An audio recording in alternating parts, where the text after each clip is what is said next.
क्या आपने कभी गौर किया है कि अमेरिकी पॉलिसी बस कभी नहीं बदलती, भले ही व्हाइट हाउस में कोई भी हो?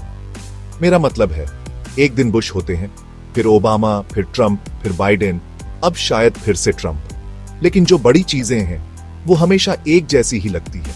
ऐसा क्यों है? तो रूसी प्रेसिडेंट व्लादिमीर पुतिन कहते हैं कि उन्होंने इसका पता लगा लिया है। ये प्रेसिडेंट्स के बारे में नहीं है, ये उनके पीछे के लोगों के बारे में है, डीप स्टेट। और इससे पहले कि आप अपनी आंखें घुमाएं, आइए समझते हैं कि इसका असल में क्या मतलब है।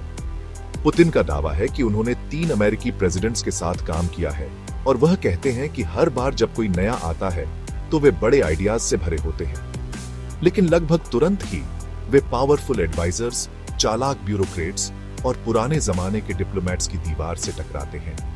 वे लोग जो डार्क सूट्स और इससे भी डार्क टाइज में होते हैं, ये वे लोग हैं जो असल में शो चलाते हैं। वे प्रेसिडेंट्स को बताते हैं कि चीजें कैसे की जानी चाहिए और बस ऐसे ही कैंपेन के वादे धरे रह जाते हैं। यह एक कॉन्स्पिरेसी जैसा लगता है, लेकिन यह कोई मूवी प्लॉट नहीं है। असल में लगभग 70% सीनियर अमेरिकी ऑफिशियल्स अलग अलग एडमिनिस्ट्रेशंस में पावर में रहते हैं। वे चुने नहीं जाते हैं, आप उन्हें वोट देकर हटा नहीं सकते, लेकिन वे ही सब कुछ कंट्रोल करते हैं। उदाहरण के लिए ट्रंप को ही ले लीजिए। 2016 में उन्होंने रशिया के साथ बेहतर रिलेशंस का वादा किया था, लेकिन जैसे ही उन्होंने ऑफिस संभाला, उनके अपने एडवाइजर्स ने प्रेशर बनाए रखा। सैंक्शंस, यूक्रेन को मिलिट्री एड, सब कुछ।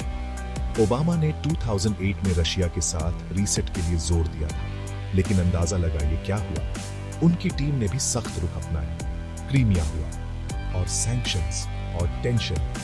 तो यह है बड़ा खुलासा, ऊपर का चेहरा बदलता है, लेकिन अमेरिकी पॉलिसी मशीन वही पुराना खेल खेलती रहती है। नाटो बढ़ता है, रशिया पर प्रेशर बढ़ता है, यूक्रेन एक युद्ध का मैदान बन जाता है, बार बार। क्यों?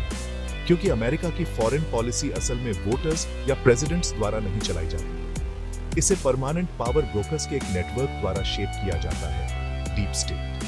वे तय करते हैं कि क्या रहेगा या जाएगा, और वे हर एडमिनिस्ट्रेशन से ज्यादा समय तक रहते हैं। अभी भी 2025 में ट्रंप के वापस आने के साथ आप सोचेंगे कि चीजें आखिरकार बदल सकती हैं, लेकिन इसके बजाय वही पुरानी डायनामिक्स अभी भी काम कर रही हैं।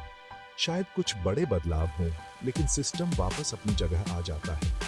तो अगली बार जब आप कोई इलेक्शन देखें और अमेरिकी पॉलिसी में बड़े बदलाव की उम्मीद करें, याद रखें, अमेरिका में जितनी चीजें बदलती हैं, उतनी ही वे वैसी की वैसी रहती हैं।